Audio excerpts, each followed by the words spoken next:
Okay, we're in Ruth chapter 2. Ruth chapter 2. Does anyone remember anything about Ruth? What's her nationality? Where is she from? She's a Moabitess. Actually, she's a descendant of Lot. How did they end up in the land of Moab, which is about 60 or 70 miles east of Jerusalem, Israel? How did they end up there? Naomi and her husband. A famine was in the land, and they went there to find a better place. The grass is always green on the other side. And once they were there, Naomi name means pleasant. Elimelech names mean God is king. The Lord is my king. And there's two sons, Melon and Chelion, names mean sick and tired. So when they got there, what happened first? Elimelech died. Naomi's husband died. And then after they died, after Elimelech's husband died, after Naomi's husband died, rather, then her two sons married two ladies. What were their names? Orpah and Ruth. Orpah means neck, and Ruth means beautiful. And after about 10 years, what happened? The sons died. So now we got three widows. There's a movie coming out. I saw it on TV called The Widows, starring the lady who stars in that TV show, How to Get Away with Murder, Viola Davis. Anyone see that advertisement? Interesting. Yeah. But so now we have Orpah, Naomi, and Ruth. And the word comes that things are better now in Bethlehem. What does Bethlehem mean? Word itself. The house of bread. House of bread. House of bread, right. A house of bread.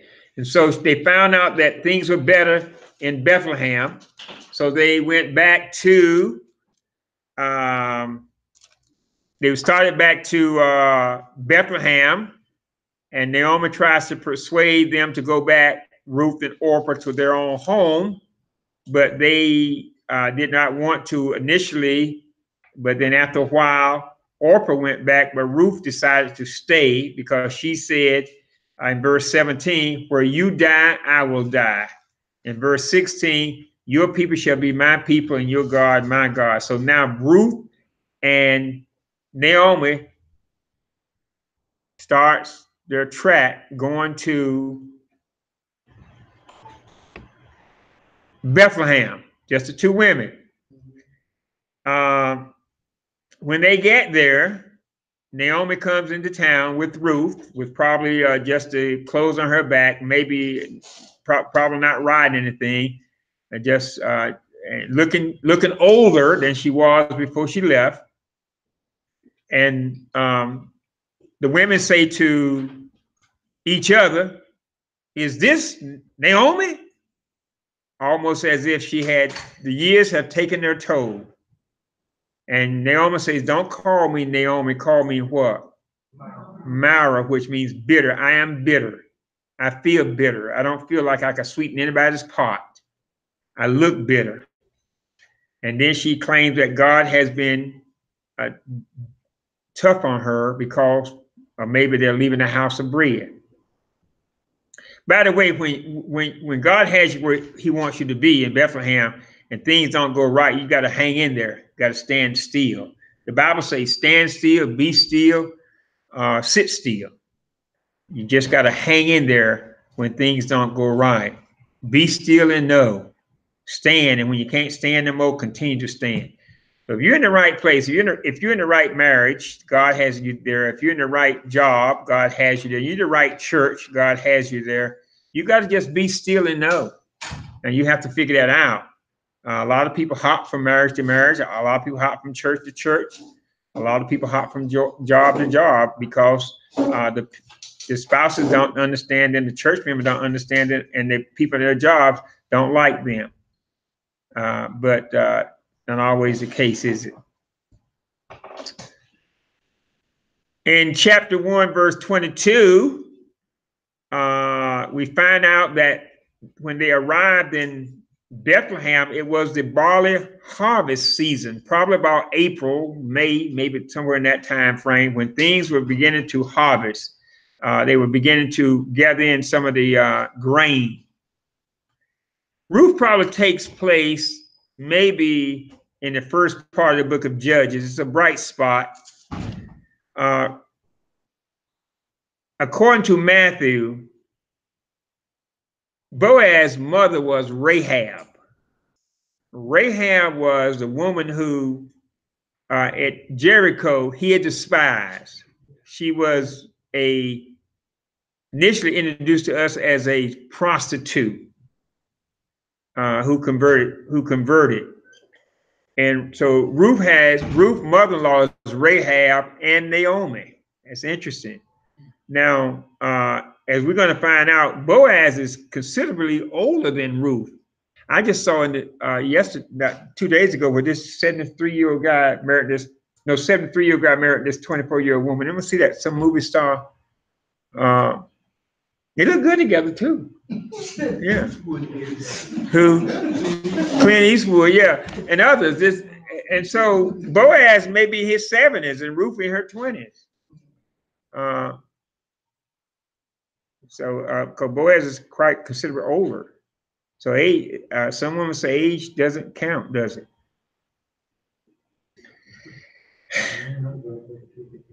I just report the news.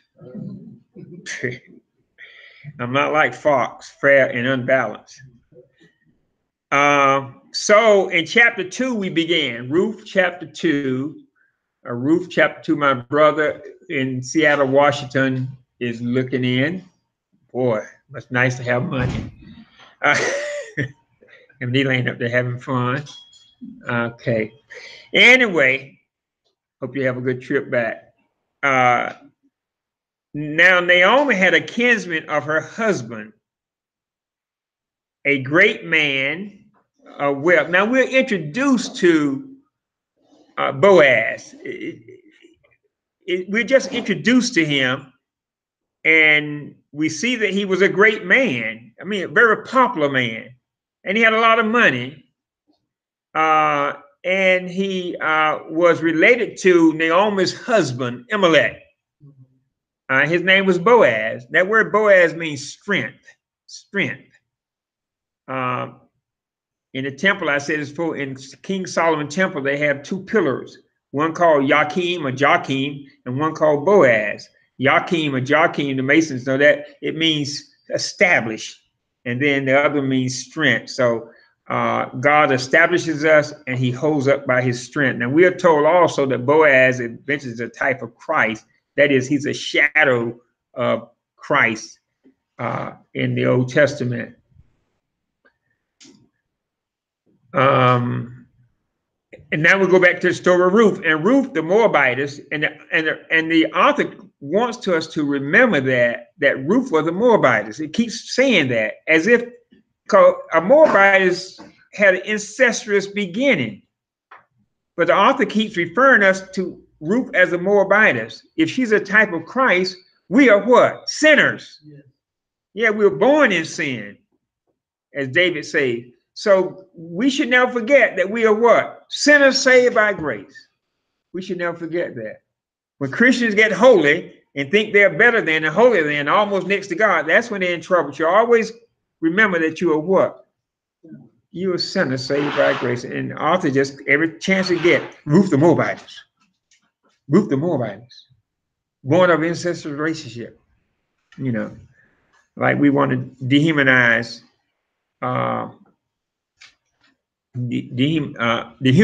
rather people. We would call them names that they don't like the caravan coming up from Mexico. You want to dehumanize them, you call them invaders, don't you? They're just people looking for a better place to live. And we got crazy enough to send troops down there as if they're going to invade. They're just people trying to find somewhere to live. Okay. However, everybody wants someplace to live. Ruth the Moabitess said to Naomi, please let me go to the field and glean from among the ears of grain after one in whose sight I may find favor. Let me go. Somebody may give me a break. Somebody may let me, because they came at the barley season. At this time, Naomi is probably in a sort of a depressed state. No money, no husband, no sons, no job, and she's probably depressed. Friends have sort of talked about her.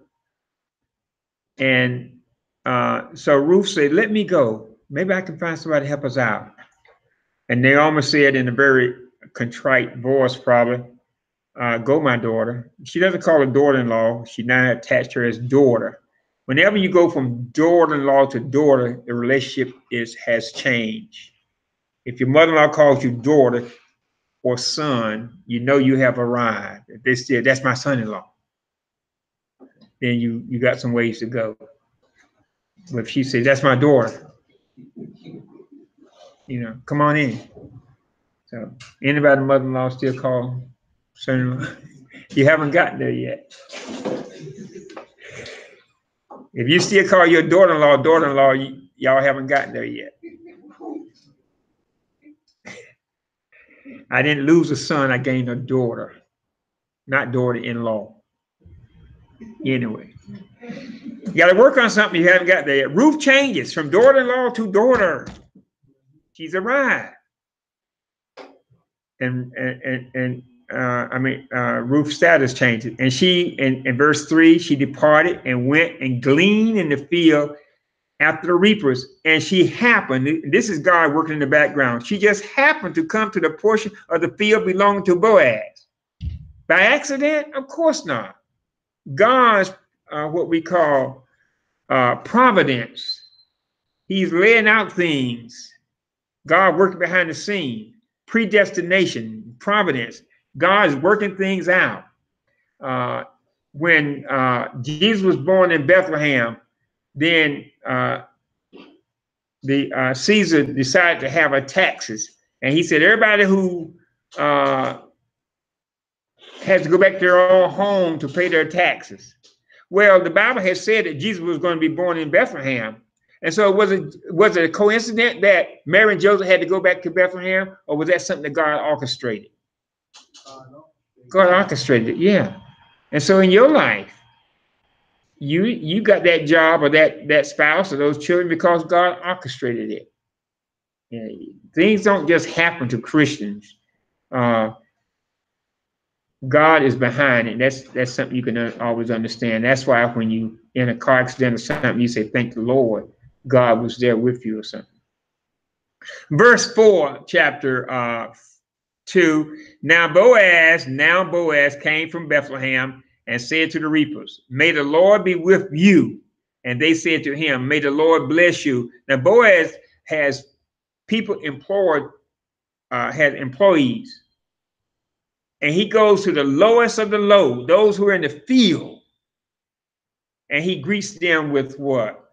Respect. It doesn't matter where you come from, God greets you with what? Respect. Yeah.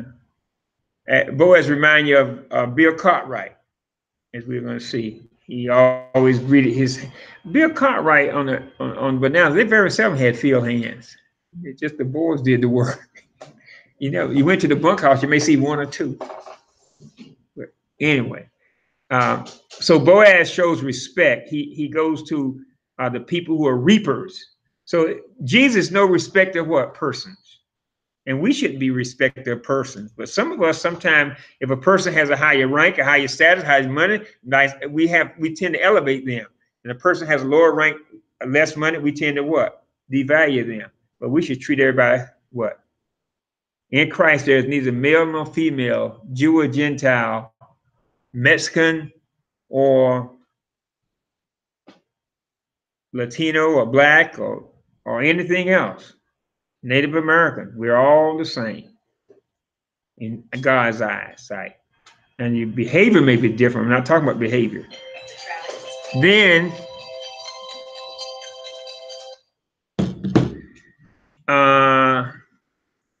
Boaz said to his servant, who was in charge of the reapers, who's that woman over there? Because he sees Ruth. He knows he knows everybody in his field, and he sees somebody he doesn't recognize by face. Who's that woman over there? And the servant in charge of the reapers replied, she is a young Moabite, call her Moabite again, woman who returned with Naomi from the land of Moab. And she said to the guy in charge, please let me glean and gather after the reapers among the sheaves. Thus she came and has remained from the morning until now. She has been sitting in the house for a little while. In other words, she's been working hard. She only sat down for a little while. And that's what you as Christians should do. We should only rest for a little while. When she got to the field, she worked from morning until now. Must have been afternoon. And she only sat for a brief time. So telling Boaz, she's not lazy, Boaz. She's a worker. And then Boaz said to Ruth, listen carefully, my daughter. So he gives her respect as an older man would a younger woman. Do not go to glean in another field. Furthermore, do not go on from this one, but stay here with my maids. He shows her favor. I wonder why he's so, he jumps right in there and tells her, don't go any place else. You stay right here. Then he says in verse 9, let your eyes be on the field which they reap and go after them. Indeed, I have commanded the servants not to touch you. I want you to be protected. So he's showing her favoritism. He says, when you are thirsty, go to water jars and drink from what the servants draw. I'm going to provide for you.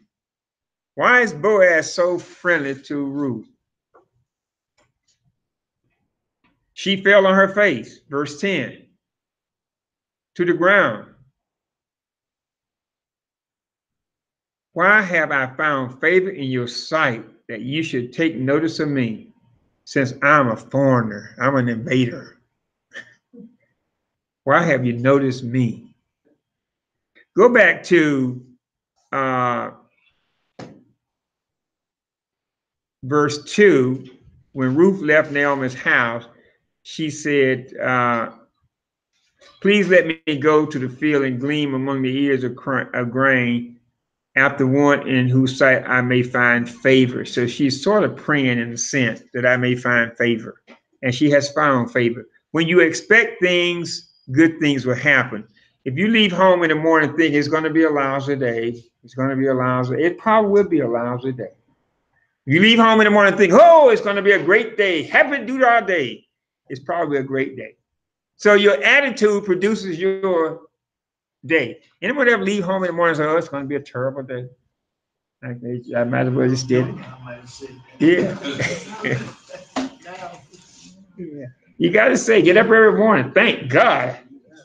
Man, some people don't get up in the morning. It's going to be a great day.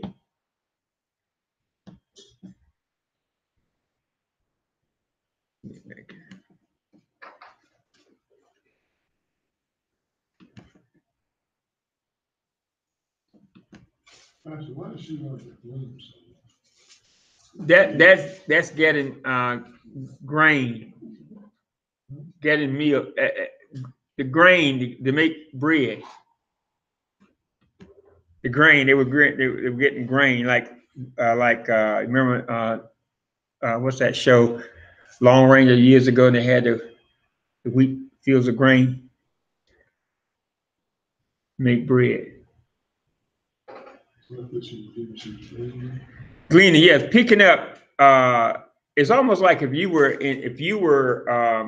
years ago, if you were picking cotton, and then after the people go pick cotton the first time, then there are little snags in the cotton bow, and you get out there. Our field has already been picked, but you can get some just a little bit. So can I pick your snags? Mm-hmm. Yeah. Right, scrapping. Yeah. So they're gleaning. They've already taken out, but they don't get everything. Now you see when the cotton machine comes in, I go by the cotton field sometime, and I see where the machines leave all that cotton out. I want to get out there and pick.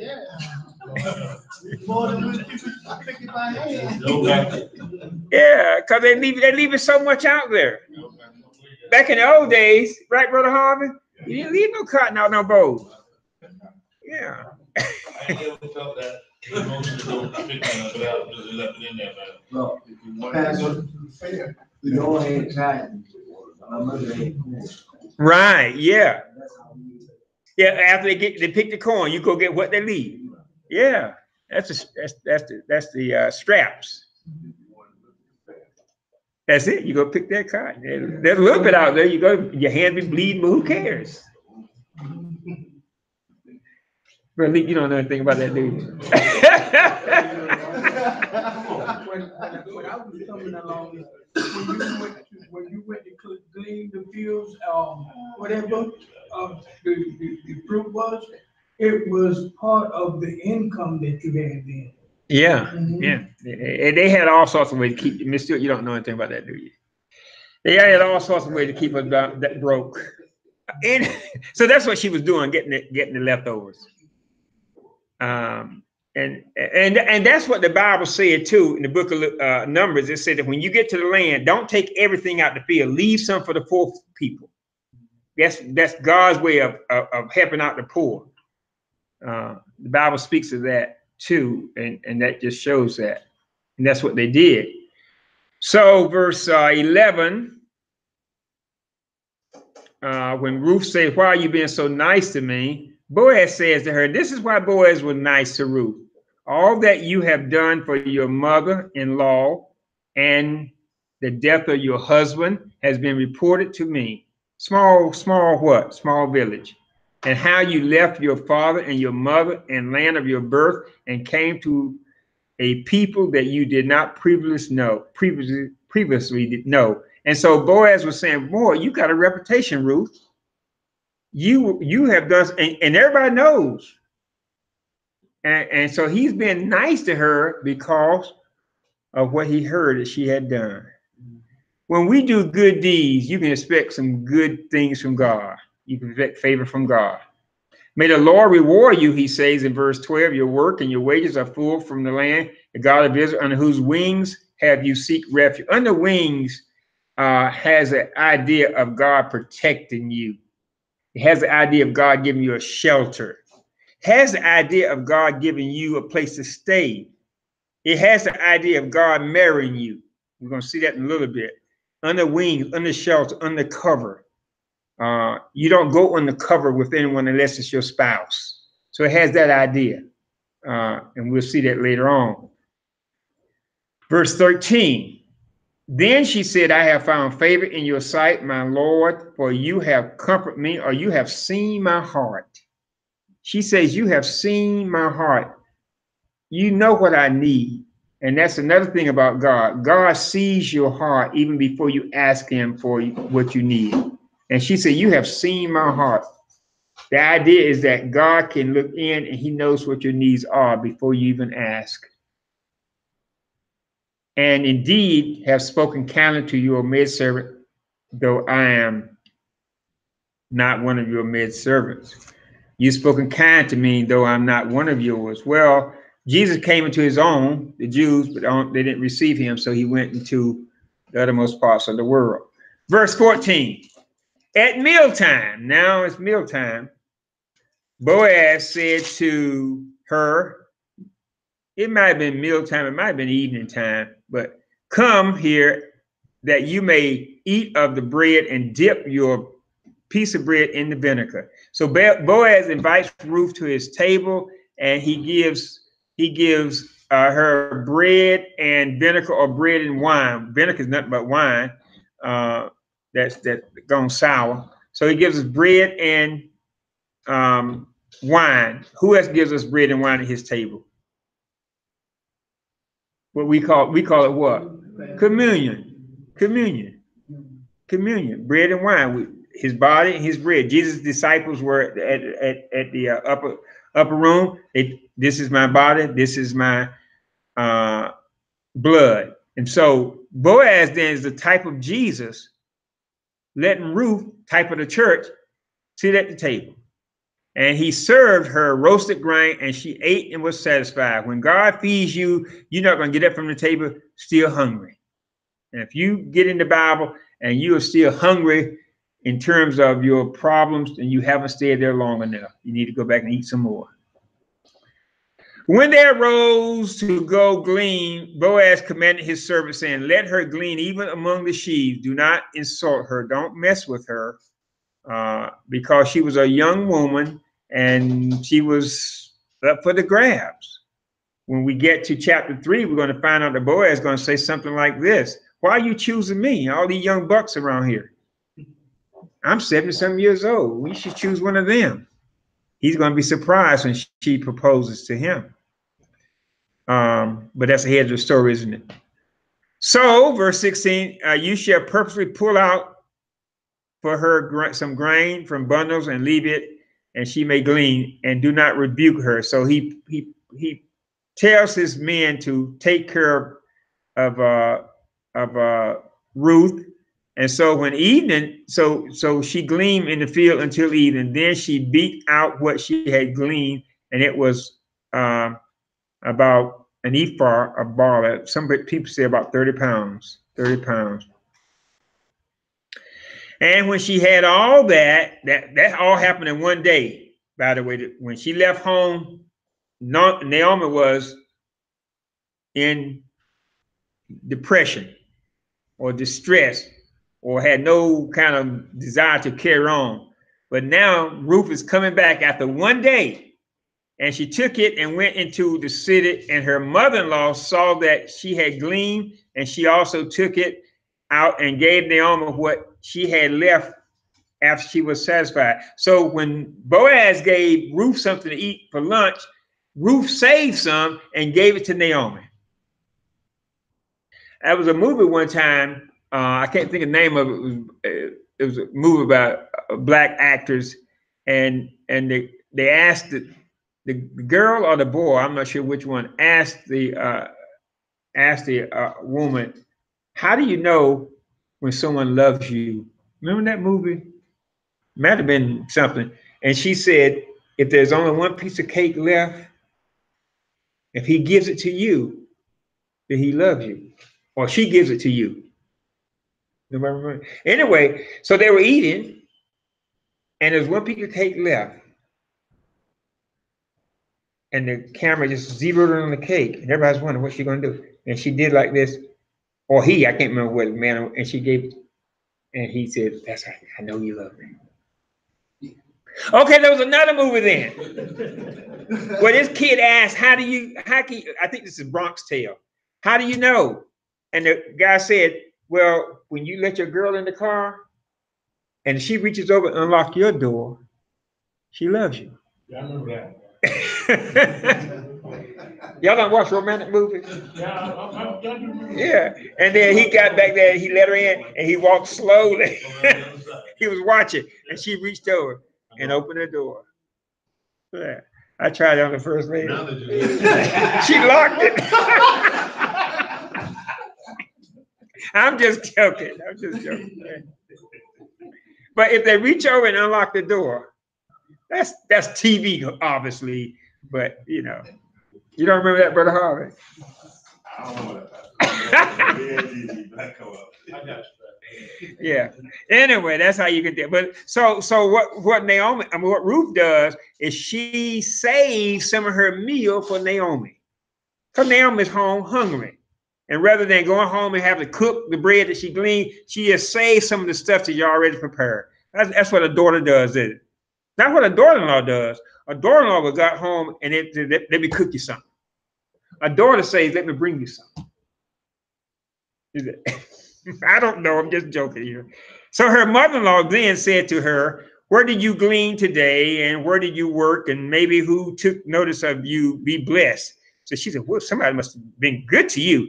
And so she told her mother-in-law with whom she had worked and said, The name of the man with whom I work today is Boaz. Boaz. And then a light came on in Naomi's head. When you hear the name of Christ, if you're in a depressed state and you really hear the name of Christ, there is no other name. A light should come on in our head, or at least our hearts. And Naomi said to the daughter, may he be blessed of the Lord who has not withdrawn his kindness. May he be blessed of the Lord who has not withdrawn his kindness. The Lord has not stopped being kind. She had thought that she was, go back to verse 21, chapter 1. Verse 21, chapter 1. Look what Naomi says about God. Verse 21, chapter 1. I went out full, but the Lord has brought me back empty. Why do you not call me Naomi? Call the Lord witness against me, and the Almighty has afflicted me. She was thinking God was against her. Now, when she hears the name of Boaz, Jesus in quote, she said, the Lord has not withdrawn his kindness. Now she sees that God was with her the whole while. And sometimes we have to get to that point, because sometimes you be going through things, you see God is, there are some people who listen to us right now on Facebook and YouTube, they think God has withdrawn his kindness, but God has not. God has not. If you have a death in your family or sickness or things not going right, that don't mean God has withdrawn his kindness. God is just trying to working things out for you. And so again, Naomi said to her, the man is our relative. He is one of our closest relatives. She didn't say he is my closest relative. He's one of the closest relatives. Because she knows that the closest relative has the duty to marry a widow. Boaz doesn't fit that case. He's not the closest relative, so he cannot marry Ruth or Naomi. Actually, he should have been married Naomi, but Naomi said that she called Ruth her daughter, making her a relative of that Boaz could marry Ruth instead of Naomi. But actually, Naomi should have been the one that Boaz was marrying. Then, everybody say then, verse 21, Ruth the Moabitess, we cannot get away from that, can we? You cannot. Some Christians forget they are sinners. You never forget that, because when you forget that, your chest will pop out. What did Paul say? To keep him from getting too high, what did God do? Gave him a thorn in the flesh, didn't he? Keep me from getting too high. Yeah. And sometimes self-righteous, holier than thou Christians, they forget they're sinners, saved by grace. And that's what turns a lot of people off that don't go to church. When people go to church, they want to see real folk. They don't want to see pretenders. They don't want to see sinners, but see real folk. Then Ruth the Moabitess furthermore said to me, you shall stay close to my, he said to me, rather, you shall stay close to my servants until they finish all the harvest. So Naomi said to Ruth, her daughter-in-law, it is good, my daughter, that you go out with this maid so that others do not fall upon you. Now she is concerned. You remember what happened in the book of Judges to the Levite who had his concubine, and he went to the house, and what did the people do? The men to the concubine, they raped her, didn't they? Well, Naomi's concerned about Ruth's welfare. So she says this, it is good, my daughter, that you should go out among his maids so that the others do not fall upon you in the field. It was dangerous times. It was dangerous times.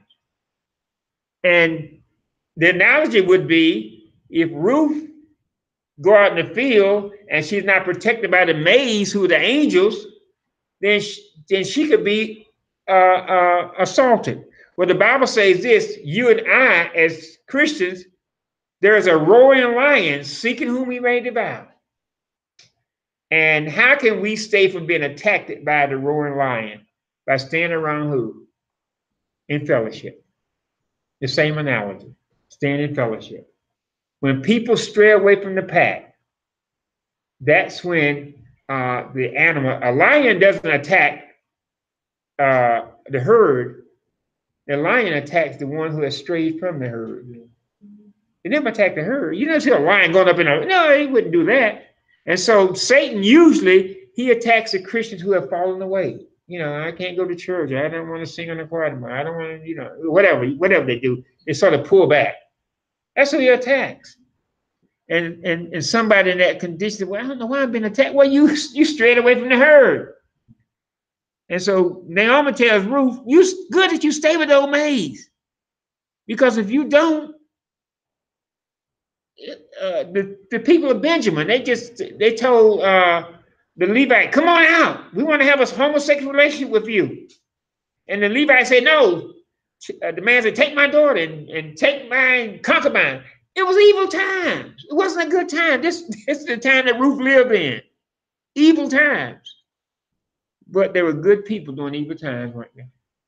Yeah, Ruth was living in this. It was the same time Ruth was living in.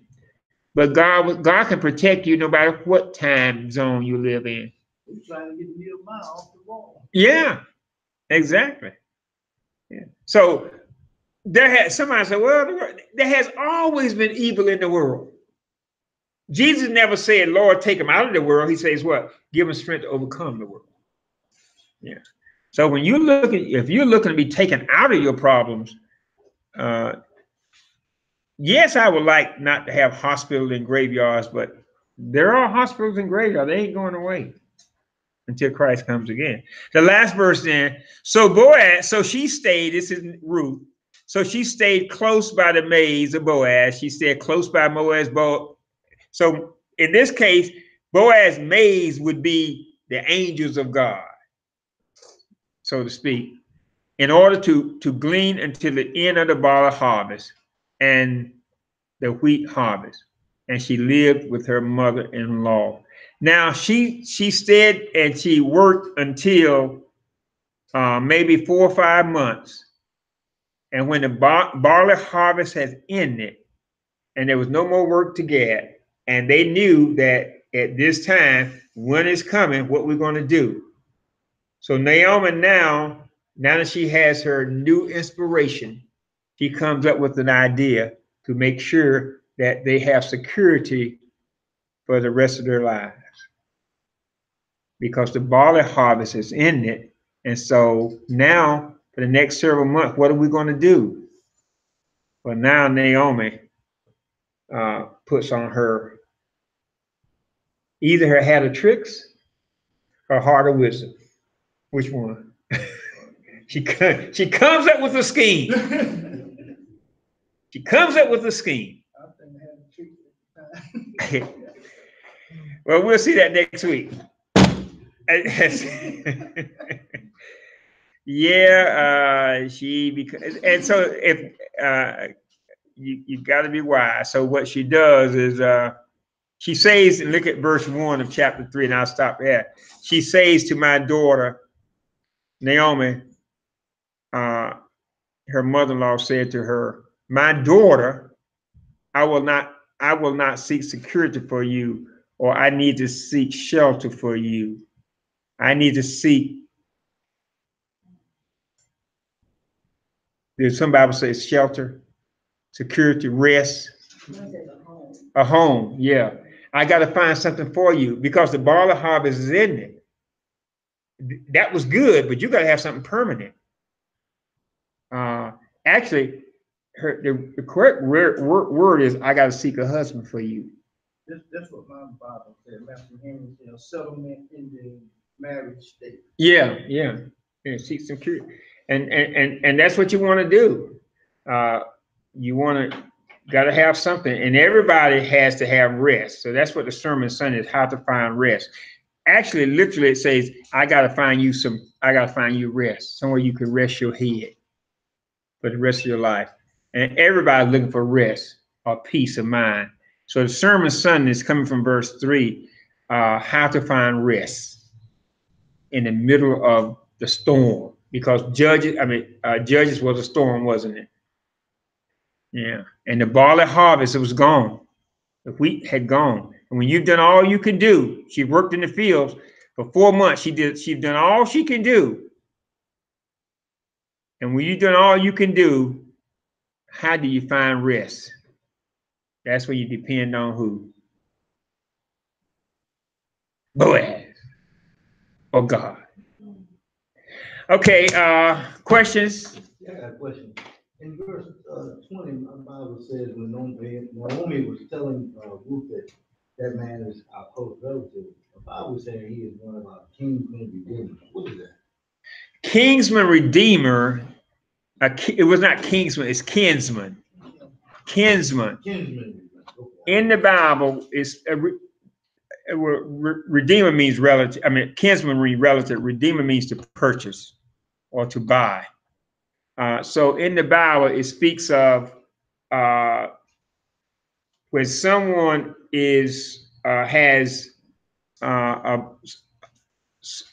when someone dies, a husband dies, and they want to get their relative, they can qualify for. They can do that by being a relative, but they got to be able to purchase them. So the idea is that for us, Christ is our kinsman redeemer. Christ is our relative because he's our brother. He was born of man. But just being a relative is not good enough because Boaz, other brothers had had a closer relationship, but he didn't want to buy Ruth, and he probably couldn't afford Ruth. So Jesus is our kinsman redeemer because he is our brother, one hand, and then he wants to buy us back from the clutches of Satan. He is able to buy us back from the clutches of Satan through his blood. God demanded a price for the salvation of man. It had to be, number one, someone who's related to man. That's why God couldn't send an angel. Had to be, number two, someone who was able to do it. That's why it couldn't be Moses or Abraham, because they had sin on their hands. And it had somebody who wanted to do it. Jesus said, Lord, prepare me a body and I'll go down. And it had to be somebody who was able to do it. And Jesus was able to do it. So he is our kinsman redeemer. He is our relative who has purchased us with his shed blood. That's why we have been redeemed. Job said, I know my Redeemer lives. But who's his Redeemer? The one who died. If he lived, he died. A Redeemer normally dies, but Job said, my Redeemer lives. So he purchased the blood. So a kinsman redeemer is someone who's a relative, but also who can save you. And that's what Boaz is, because he is her relative and he's the one that can buy her back. Because the other relative was closer. Okay, let's do our questions. I hope they're in the my thing here, aren't they? If you're watching by way of Facebook or YouTube, go to New Life Bible Church INC, download our app, and you'll see the questions there. Oh, thank you. The first question is, whom was Boaz related to? Naomi's husband, yes. What did Ruth say to Naomi? Verse 2.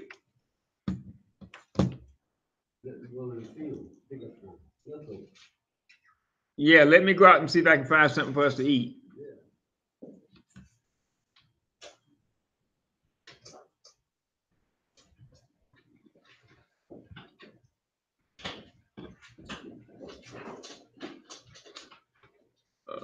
Okay.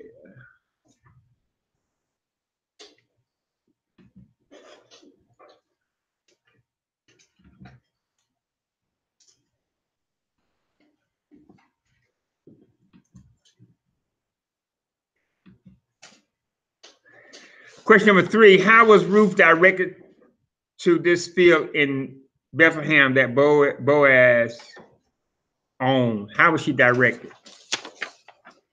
She went behind the harvest.